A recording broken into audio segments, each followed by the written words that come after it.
Réseaux sociaux buzz. Bakpato, Songi Songi, Kongosa, Koromoto, Legede. Venez.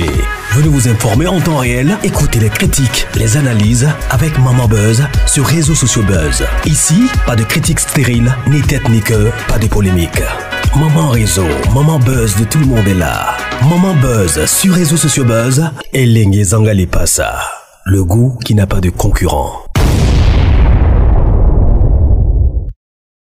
La personne qui m'a raconté cette histoire m'a dit « Maman Buzz, j'ai réfléchi pour vous écrire ces messages parce qu'elle a fait par SMS sur WhatsApp.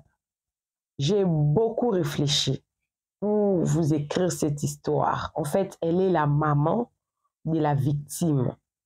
C'est elle qui m'a tout raconté. Elle m'a même écrit ça dans la langue maternelle. Quand je ne comprenais vraiment pas tellement que l'histoire elle est longue, je lui ai posé maintenant la question par voice. Je lui ai dit, est-ce que tu peux me faire le vocal? Explique-moi tellement que c'était en lingala. Explique-moi avec le moindre détail. J'ai envie de comprendre tout. Et elle m'a expliqué.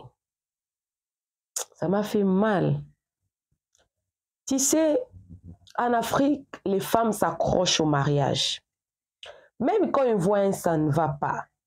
Et les défauts de ça, ce sont nos parents qui nous font croire que le mariage, c'est tout pour leurs filles. Alors que ce n'est pas ça.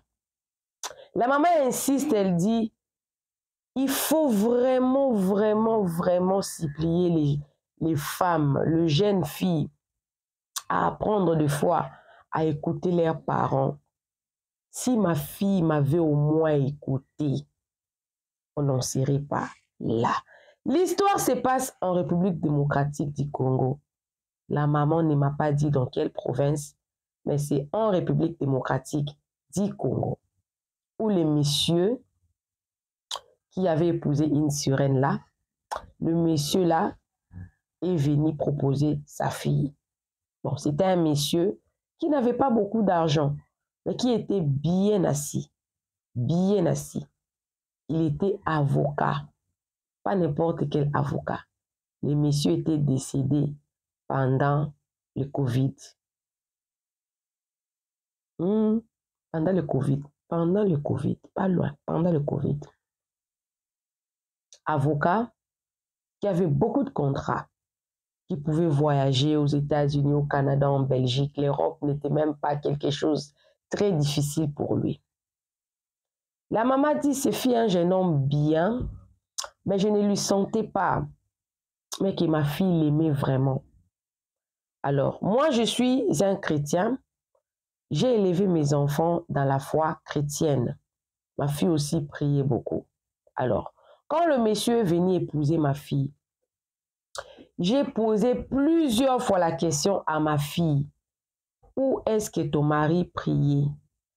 Ma fille m'a dit, ah maman, hein, mon mari n'a pas une église fixe, mais il croit en Dieu, il aime Dieu. D'ailleurs, des fois, quand je n'ai pas l'argent de transport, il me donne l'argent de transport pour que j'aille à l'église. En tout cas, il aime vraiment Dieu, mais il n'a pas une église. Alors la maman a dit, il faut faire en sorte que le monsieur puisse venir dans notre église, ça fera du bien. Et il est venu une fois, deux fois, et puis il a arrêté, il a dit, je viendrai seulement quand on va finir le mariage et tout. Et ils ont fait le mariage, c'était bien passé, le mariage, coutumier, civil, religieux, tout très bien. Très belle jeune fille. Arrivé au mariage, première grossesse, 4 mois, la grossesse a écoulé. Seconde grossesse, 4 mois, la grossesse a écoulé. Troisième grossesse, 4 mois, la grossesse a écoulé. Quand ça a écoulé, la femme a commencé à se poser plusieurs questions. Et le mari s'est fâché. Elle a dit, est-ce que moi je t'ai demandé les enfants? Moi je suis de ces côtés-là où une femme, tu ne peux pas avoir d'enfants, mais moi je t'ai épousée pour l'amour. Ce n'est pas pour avoir les enfants. Moi je t'aime, même si on n'a pas des enfants, moi ça m'arrange comme ça. Et la femme s'était apaisée. Après 2 ans de mariage, avant les 2 ans de mariage, tout était calme et rose. Entre deux, c'était bien. Son mari, il voyageait, mais cette fois-là, pardon, il a voyagé pour la Belgique. La femme est partie déposer son mari à l'aéroport. Le mari a pris son avion, il est parti. Bon, je ne sais pas s'il était parti ou pas, parce qu'à l'aéroport, les gens se limitent, non, dans le hall. La personne qui voyage entre seule dans le hall, et puis la personne qui ne voyage pas rentre directement à la maison, soit t'attends qu'il avait maladie, jusqu'à ce que je quitte l'aéroport, en tout cas, mon mari n'était pas sorti. Une semaine après que son mari soit parti en Belgique, il y a son ami, l'ami de la dame, qui a appelé. Elle a dit, ah, mais tu avais dit que ton mari était en voyage, mais je viens de le voir, on s'est même salué. La femme a appelé son mari, dit, ah, maman m'a dit que toi tu étais ici. Quand l'ami l'a appelé, cette femme l'a dit, ah, toi mon mari est en voyage, moi-même je suis partie lui déposer à l'aéroport, il est parti. Il n'est pas là. Après 2 jours, la maman qui m'a raconté l'histoire maintenant a dit, ils se sont vus, mais de loin, il a même salué, la personne a regardé, mais n'a pas prêté vraiment attention, c'est comme si il n'avait pas vraiment voulu parler avec la maman là. Et puis, la maman a appelé maintenant, ça fait, ah, tu avais dit que ton mari est en Belgique, mais j'ai vu une personne qui lui ressemblait fortement. Et cette fois-là, la femme s'est posé beaucoup de questions. Ah, son ami m'avait dit qu'il l'aurait vu. Et maintenant, là, c'est ma maman. Il a appelé maintenant son mari pour lui dire, ah, il y a 2 personnes déjà qui m'informaient que toi, tu n'étais pas en Belgique. Mais maintenant, là, tu m'appelles, je suis où? Je suis en Belgique. Il a même appelé, il a même, comment dire, ouvert la caméra là. Tu vois, je suis en Belgique et tout. D'ailleurs, dit à maman que je vais envoyer l'argent pour elle et tout. Et puis, vous savez, les mamans africaines avec l'argent, les mamans africaines avec l'argent, là, c'est chaud. Le monsieur a envoyé l'argent à la maman et puis, c'était passé. Après que le monsieur rentre de la Belgique, 6 mois après cette fois-là, elle est tombée enceinte pour la 4e fois et la grossesse, là, cette fois-là, a tenu. La grossesse a tenu. Quand la grossesse a tenu, pendant la grossesse, le monsieur a encore voyagé. Et cette fois-là, quand il a voyagé, il n'avait pas eu tous ces incidents-là. En revenant, le monsieur, pendant que la femme était encore enceinte, le monsieur est rentré avec un miroir. C'était un miroir, on dit quoi le miroir? C'était un miroir. C'était un miroir luxueux, avec de cristal. C'était vraiment très bien. En tout cas, c'était bien.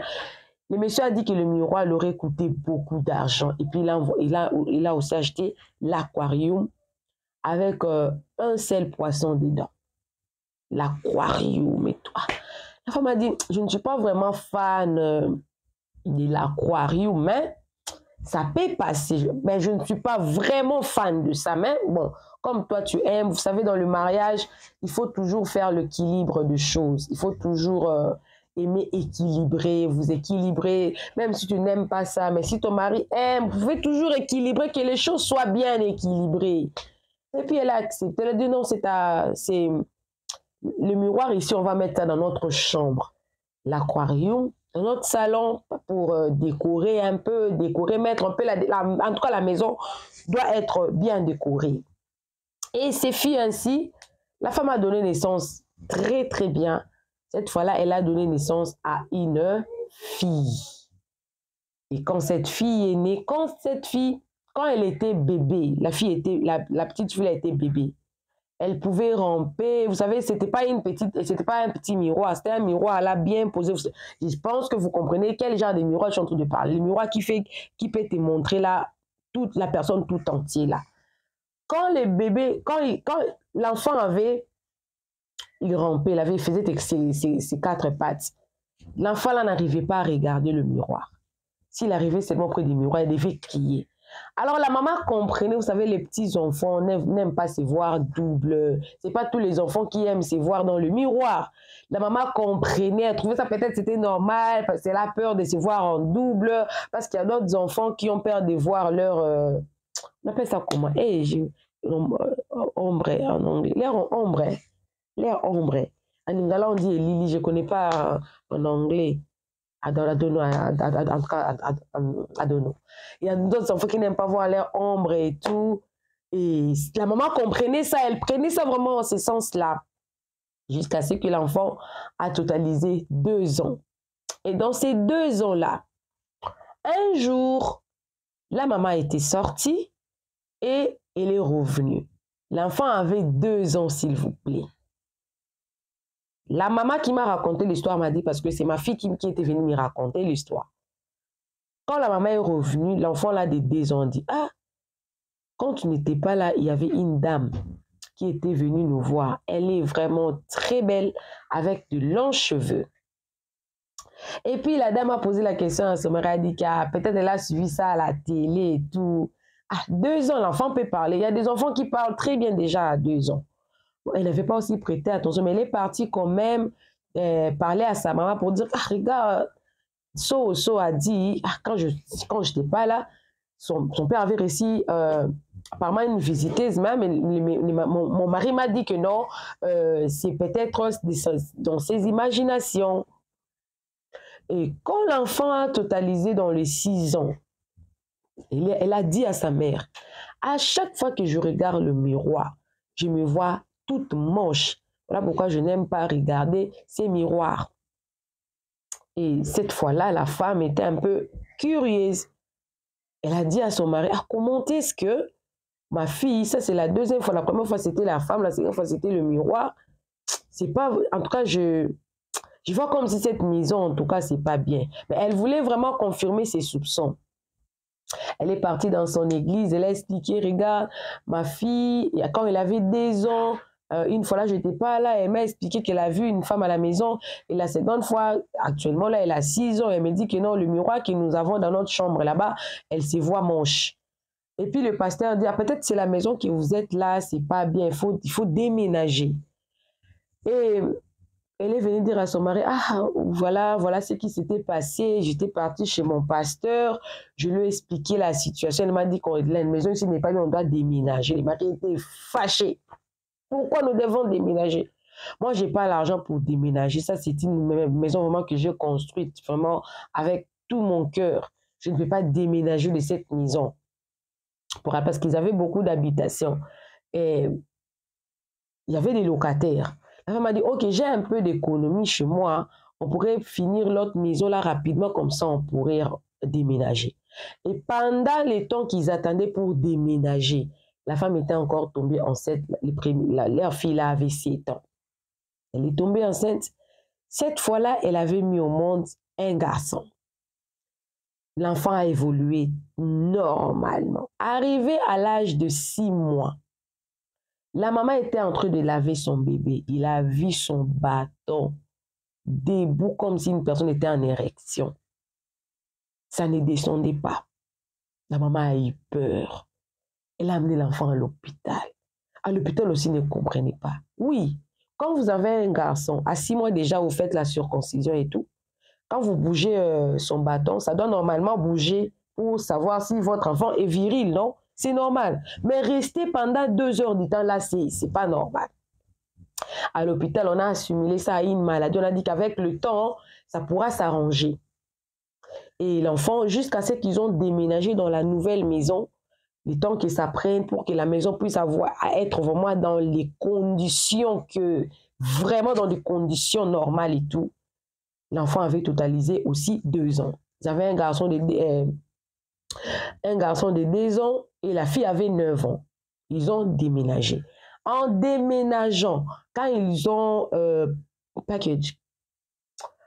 ont arrangé leurs histoires dans les biens là dans les cartons et tout, quand ils ont déménagé, la femme avait oublié l'aquarium et les miroirs dans les garages. Elle a mis ça dans les garages. Ils ont fait quelques jours dans cette nouvelle maison-là. Le monsieur a remarqué, tellement que les messieurs, ils voyagent beaucoup. Hein, c'était un avocat, je parle dans le passé. C'était un avocat. Il voyageait beaucoup. Il a remarqué qu'il n'y avait pas l'aquarium et les miroirs dans la chambre. Et puis il a demandé la question à sa femme, ah oui, les miroirs et l'aquarium. Ah, j'ai oublié ça dans les garages. Oh. Quand elle a demandé, non, je veux que vous arrangez la maison comme c'est fait dans l'autre maison là. C'est pas grave. Ah, sors seulement mon aquarium, j'aime ça, et mon miroir, j'aime ça vraiment que ça embellisse la maison. Cette fois-là, quand il a ouvert l'aquarium, elle a mis et les miroirs. La nuit là, son mari n'avait pas vraiment bien dormi. C'est comme s'il faisait des cauchemars. Comment la belle-mère connaît? Parce que sa femme est partie. Ah, aujourd'hui, mon mari n'a pas bien dormi la nuit. Et le lendemain, la fille a voulu comprendre. Elle est partie à l'église pour expliquer à son pasteur. Et les enfants étaient restés. En revenant, les enfants, son fils qui avait totalisé 2 ans et demi et sa fille de 9 ans ont expliqué non, quand tu n'étais pas là, il y avait une femme qui était brûlée avec papa ici à la maison. Il discutait, il a frappé, la dame là a giflé papa. Mais quand ils ont attendu seulement que tu venais, la femme a dit non, viens, papa a dit, viens, on va discuter dehors. Et puis, on n'a plus vu la dame quand vous êtes entrés. Ah. Et la femme a posé la question à son mari. Le monsieur furieux qu'il était, dans la colère là, il a vraiment tapé sa femme. Quand il a tapé sa femme, il a poussé en la cognant comme ça, il a cogné le mur. Et de l'eau et l'essence se sont mixés dans son cerveau. La femme est devenue legume. Quand je dis legume, vous comprenez qu'elle est entrée en coma. Et comme les messieurs avaient de l'argent, au Congo là-bas, on l'a mis dans un hôpital qu'on appelle Diamant.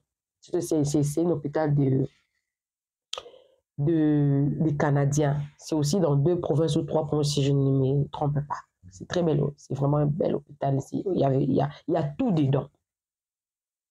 La femme est devenue legume et les enfants ont expliqué la scène-là à leur grand-mère parce que monsieur était obligé de travailler et que la grand-mère devait rester avec ses petits-fils et tout.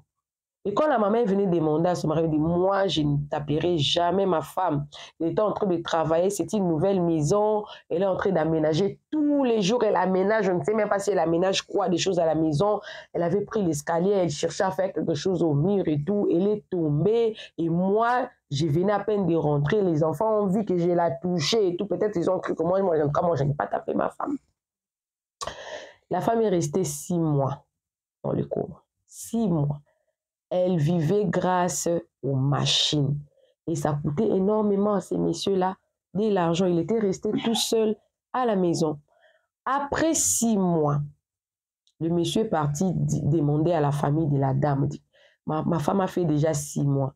Le médecin avait dit, dans sa condition, il n'y a que Dieu qui peut faire quelque chose. Moi, vraiment, je ne saurais rien faire. Il n'y a que Dieu qui peut faire, pas la médecine, parce que 6 mois, elle vit par les machines. En tout cas, moi, je donne l'autorisation à ce qu'on puisse débrancher ma femme, qu'on fasse le deuil parce qu'elle ne reviendra plus parmi nous. La maman a dit, laissez-moi le temps, son père est parti, c'est elle ma fille. Tellement que la maman n'avait pas aussi d'argent. Et quand on se marie des fois, il y a d'autres décisions, ça revient au conjoint, pas aux parents, au conjoint. Tellement que la maman n'avait pas l'argent. Elle a dit, ok, on peut débrancher la machine.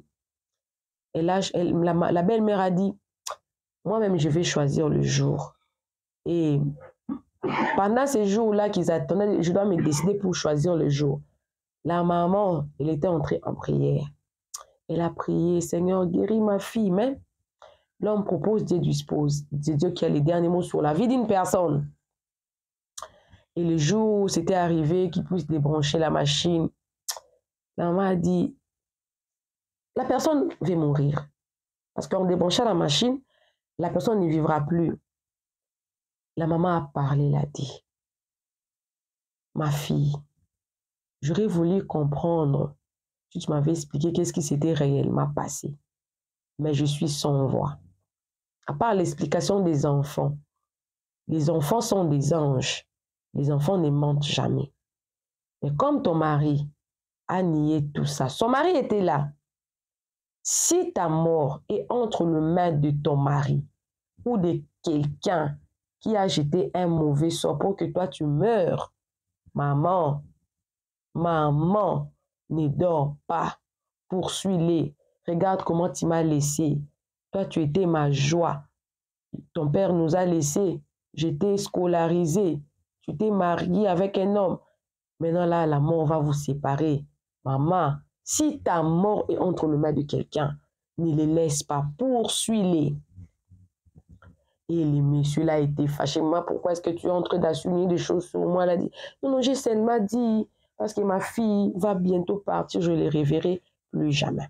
Ils ont débranché les machines là, ils ont fait les deuils, les enfants étaient restés toujours chez la belle-mère, ils ont enterré. Après 6 mois, maman a dit que ça n'avait pas pris beaucoup de temps. Parce qu'elle dit que je commençais aussi à m'habituer à vivre sans elle, parce que ça faisait déjà 1 année et demie. Parce que les 6 mois du coma, les 2 mois que j'ai pris pour réfléchir, et après 6 mois de l'enterrement, le monsieur là a commencé, comment dire, il est tombé malade. Et pendant qu'il était malade, pendant le sommeil là, on a parlé. Admettons que la dame s'appelait Brigitte. Brigitte, ne me tape pas, ce n'est pas moi, je vais t'expliquer. Ah, il se réveille. Quand on lui pose des questions, qu'est-ce qui se passe? Oh non, rien, c'était un moment. Ah, peut-être les gens ont dit, ah, peut-être parce qu'il aimait beaucoup sa femme. Peut-être la maladie, là, le médecin a souligné ça peut-être à une dépression, tellement qu'il aimait beaucoup sa femme. Peut-être il a déprécié la disparition de sa femme et tout. Les médecins avaient compris ça comme ça. Ça a persisté. Le monsieur là ne pouvait plus faire bien son travail. Avocat, mais il ne pouvait plus bien défendre. 1 année s'était passée, il était comme ça. Il était devenu comme un fou. Il vivait avec le produit, les médicaments. Jusqu'à ce qu'un jour, il a demandé à sa belle-mère, oh non, j'aimerais vous parler de quelque chose. J'aimerais que vous appelez même le pasteur, je vais parler. Ok. Le monsieur là, on a mis, oh non, je vais parler de quelque chose qui est passé il y a longtemps. Ok, parle. Oh non. Quand j'étais à l'université, j'avais un colocataire. On n'était pas dans la même promotion. On n'était pas dans la même promotion. Lui, il était dans la promotion un peu plus avancée que moi. Moi, j'étais à peine arrivé à l'université. Le monsieur m'avait invité dans leur église. Quand je suis partie à l'église là que j'étais partie, c'était bien. On nous avait promis. Et quand vous êtes là, quand vous allez finir vos études, vous n'allez pas traîner pour avoir du travail. Vous allez être excellent. Vous allez briller. Vous avez des étoiles, vous allez briller. Mais à condition que vous puissiez épouser seulement les femmes de cette église. Il a dit, ah, moi, je n'ai pas l'argent pour épouser une femme de cette église. En plus, mes parents sont restés dans l'autre province. Il a dit, non, non, non, non, non. Tu n'as pas besoin de t'inquiéter. Nous, en tant qu'église, on va tout organiser. C'est comme ça que dans cette église-là, au Congo, on l'a fait épouser une sirène. Les mariages haïliers, tout. Ils savent comment ils font pour qu'ils se retrouvent mariés. Son colocataire là, son aîné là de l'université, il avait aussi sa femme à lui. Lui aussi, on l'a aussi fait épouser sa femme. Quand il a fini ses études, tout, il vivait avec cette femme-là. Yes. Il était à l'université, il est devenu avocat. Avocat de grande renommée. Je connais même son nom, mais je ne peux pas donner. De grande renommée. Et il prenait de l'âge. Sa famille a commencé à lui demander, tu dois épouser une femme. Tu travailles, tu voyages, tu es un bon avocat. On ne voit pas ce qui peut t'empêcher, en tout cas, d'être dans le cadre familial, avoir ta femme et tes enfants. C'est comme ça qu'il avait demandé là-bas s'il pouvait épouser une femme physique, parce qu'il y avait beaucoup de pression auprès de sa famille. Et dans l'église là-bas, on l'avait accordé. Ce qui fait que la femme sirène là était la première femme. C'est elle qui décidait. Et la seconde femme, c'est la femme qu'il avait épousée physiquement. Il a expliqué à la maman qu'est-ce qui s'était passé. Le jour où ma femme m'avait demandé de déménager, on avait discuté avec elle. Je l'ai expliqué que je ne pouvais pas refuser ça à ma femme au risque de soupçonner qu'il y avait quelque chose d'étrange dans la maison, qu'elle soit, comment dire, qu'elle puisse avoir connaissance de cette sirène-là. Alors, elle avait quand même compris. Mais quand la femme l'avait oublié dans les cartons, dans le garage, ma femme sirène-là était très en colère. Elle m'avait demandé de corriger ma femme. Et moi aussi, j'étais très en colère. Et je l'ai frappée par mistake. Ce n'était pas volontaire, parce que je devais obéir à ma première femme. Par mistake, ma femme avait cogné le mur, tellement que la maison n'était pas bien finie. Et c'est comme ça que le sang et de l'eau dans le cerveau étaient mélangés et que je ne pouvais pas dire. À partir de ces jours-là, je refusais cette relation-là avec ma femme sirène. Par conséquent, il n'y avait plus de protection pour vous fermer la bouche et les yeux. J'étais resté tout seul. Et normalement, comme ma femme était décédée, si j'étais toujours resté avec la femme sirène, on allait partir la nuit pour aller fermer son esprit. Tellement que j'étais en colère. Je ne voulais pas que ma femme puisse mourir. Je l'aimais vraiment. J'ai été initiée par ces sectes-là. Je ne savais pas que ça allait être comme ça. J'avais tout refusé. C'est comme ça que l'esprit de ma femme n'était pas fermé. Et quand j'ai dormi, je la voyais avec une fouille. Elle voulait me fouetter. Mais là, j'en peux plus. Donc, la mort de ma femme est sur ma tête. La maman a commencé à parler. Ah, comme tu as parlé comme ça, c'est pas grave, on va prier et tu vas guérir. Elle dit non, je ne vivrai pas. Cette histoire était censée rester secret. Comme j'ai déjà livré les secrets comme ça, j'avais laissé mon sang. Le jour où on m'avait initié, j'avais coupé, j'avais laissé mon sang là-bas. Je ne vivrai plus. Je suis conscient. Si j'ai fait ça, c'est pour que la vérité se sache.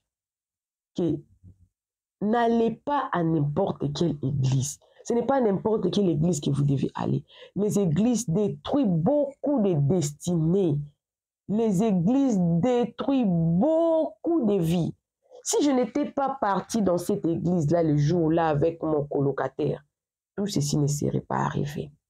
Bien qu'on l'avait maintenu à l'église, il priait, mais il avait fait, je crois, il a dit, ça n'avait pas pris 3 semaines. Le monsieur, il est décédé dans son sommeil. Dans son sommeil. C'est comme ça qu'il était décédé. Il est décédé en pleine Covid en 2020. Et la maman, elle est dans les 60aines. Elle me suit. Elle me dit, ma fille, je t'apprécie beaucoup vraiment. Je suis tes histoires. C'est comme ça que tu auras plusieurs histoires. Tellement que tu sais garder l'anonymat, en tout cas, des personnages qui viennent te raconter des histoires. J'ai préféré aussi partager mon histoire avec toi. Elle m'a dit ceci. Les filles, si vous voyez un homme qui vous refuse l'église, pendant le fiancé, vous allez voir que non, pasteur, les faux pasteurs qui n'aiment pas que vous soyez en contact avec les hommes de Dieu. Quand un homme de Dieu vient prier à la maison, il se fâche. Il faut lire le signe. Il faut aussi apprendre aux jeunes garçons, aux jeunes filles, d'écouter les parents. Si ma fille m'avait au moins écouté, elle ne serait pas morte aujourd'hui. Alors, appelez-moi Maman Réseau, appelez-moi Maman Buzz. Vous voulez m'envoyer votre histoire, sentez-vous très à l'aise. Écrivez-moi dans ces numéros-là. Il y a beaucoup d'hommes, beaucoup. À l'université, il y a des choses qui se passent. Il y a d'autres personnes qui partent à l'université vierges, deviennent des viergers à l'université. Il y a d'autres personnes qui partent à l'université, ils se sont initiés. Il y a d'autres personnes qui partent à l'université, deviennent des prostituées. Des prostituées. Il se passe beaucoup de choses. Le dehors est gâté. Le dehors est mauvais. Le dehors est risqué. Et ce qui m'a beaucoup retenu dans l'histoire, la maman avait parlé avant qu'on puisse débrancher la machine. Ça m'a vraiment interpellée. Les parents, vous avez un grand pouvoir sur vos enfants. Même si vos enfants sont déjà grands, même si vos enfants ont déjà grandi, vous restez leurs parents. On dit toujours, il y a un adage qui dit que les enfants ne grandissent jamais auprès de leurs parents. Parlez, Quand vous voyez quelque chose qui ne va pas, il faut parler. Parler. Il faut parler.